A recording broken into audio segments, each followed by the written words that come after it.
आज Doubtnut app download करें।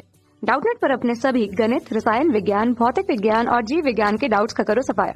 बस प्रश्न की फोटो खींचो, एक ही प्रश्न को क्रॉप करो और तुरंत वीडियो सोल्यूशन पाओ। अभी डाउनलोड करें। नमस्कार दोस्तों, दिया गया प्रश्न है विद्युत चुंबकीय तरंगों के 5 स्वरूपों का वर्णन कीजिए। ठीक है, तो 5 स्वरूप अर्थात विद्युत चुंबकीय तरंगों के स्पेक्ट्रम में से हमें क्या करना है, किन्हीं 5 तरंगों के बारे में वर्णन करना है। तो आइए पहले हम लोग शुरू करते हैं गामा किरण से। ठीक है, तो जो गामा किरणें होती है, ठीक है, गामा किरणें जो है इनकी खोज वैज्ञानिक डैक्यूरल ने की थी। ठीक है, और इनकी जो तरंगदैर्घ्य प्रकाश होती है वह होती है 0.001 एंगस्ट्रॉम से लेकर के कितनी 1 एंगस्ट्रॉम तक होती है। ठीक है, अगर इसकी बात करें हम लोग तो इसकी जो मुख्य स्रोत है, ठीक है, इसका जो स्रोत है वह क्या है, स्रोत है इसका रेडियो एक्टिव पदार्थ, रेडियो एक्टिव पदार्थ। ठीक है, और यह जो होती है यह स्वतः ही उत्पन्न होती है और प्राकृतिक स्रोत कौन है इसका, सूर्य। ठीक है, इसके अब कह सकते हैं गुण लिख सकते हैं हम लोग। गुण जो होते हैं वह क्या होंगे, जो उसके गुण हैं, पहला गुण कि ये जो तरंगे होती जो मतलब जो गामा किरणें होती है वे क्या करती है, ये तरंगे गैसों को भी आयनित कर देती है, तरंगे गैसों को आयनित कर देती है। दूसरा जो इनका गुण है वह यह है कि इनकी भेदन क्षमता होती है वह बहुत अधिक होती है। ठीक है, भेदन क्षमता अधिक होती है क्योंकि इसकी जो तरंगदैर्घ्य परास है वह कितनी है, 0.001 एंगस्ट्रॉम अर्थात 10⁻14 मीटर के आसपास। ठीक है, और 10⁻14 बहुत सूक्ष्म होता है, तो हम लोग कह सकते हैं 10⁻14 से 10⁻10 तक, तो यह बहुत अल्प होता है और किसी भी जो परमाणु होते हैं उनका साइज भी इसी आकार का होता है, तो इनकी भेदन क्षमता कैसी होती है, बहुत अधिक होती है। तीसरा इनका जो है यह कैसी होती है, यह 30 सेंटीमीटर की लोहे की जो चादर होती है उसको भी क्या कर लेती है, पार कर जाती है।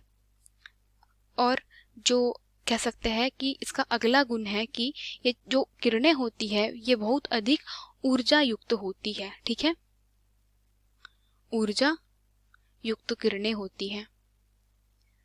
इसके उपयोग लिख लेते हैं दोस्तों। इसके मुख्य 2 उपयोग हैं कि यह कैंसर से निदान में उपयोगी होती है और नाभिकों का संरचना का पता लगाने में भी उपयोगी होती है, क्योंकि इसका साइज जो तरंगदैर्घ्य का साइज है कितना है, कोटि देखिए 10⁻14 की कोटि की है। ठीक है, अब दूसरी किरणों की बात कर लेते हैं हम लोग। तो दूसरी जो किरणें हैं हमारी वह कौन सी किरणें हैं, एक्स किरणें।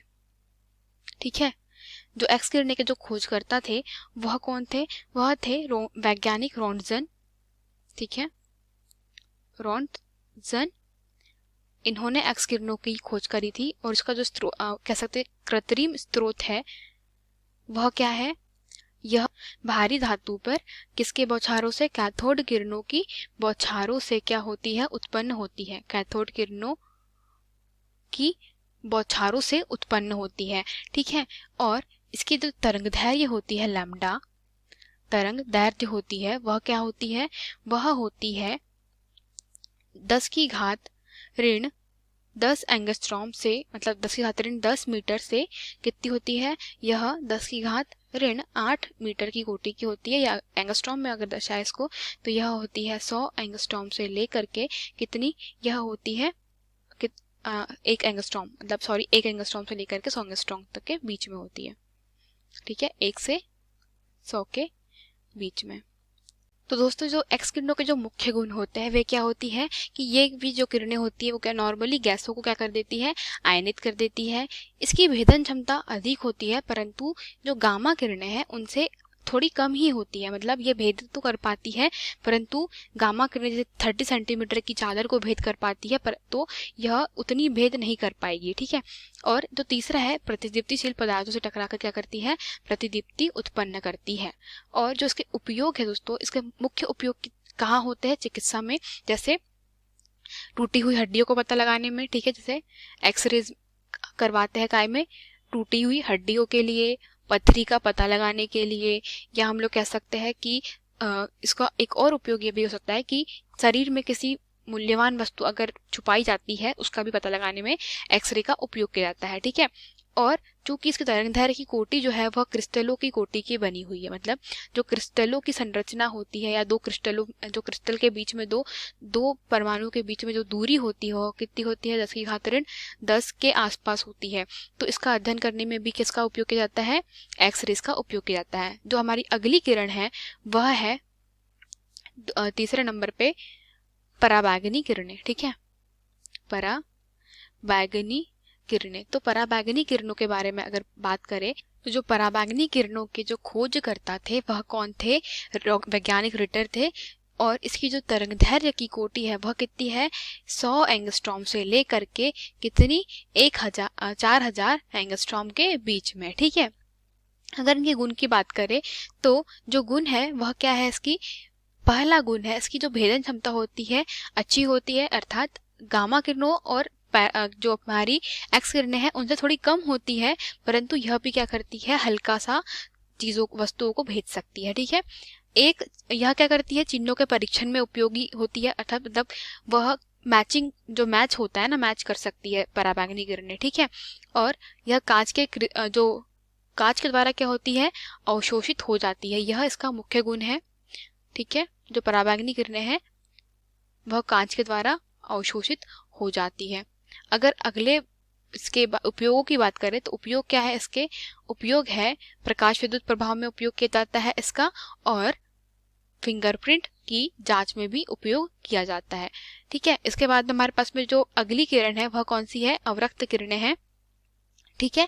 अवरक्त किरणों के जो खोजकर्ता थे वह कौन है, वैज्ञानिक हर्सेल।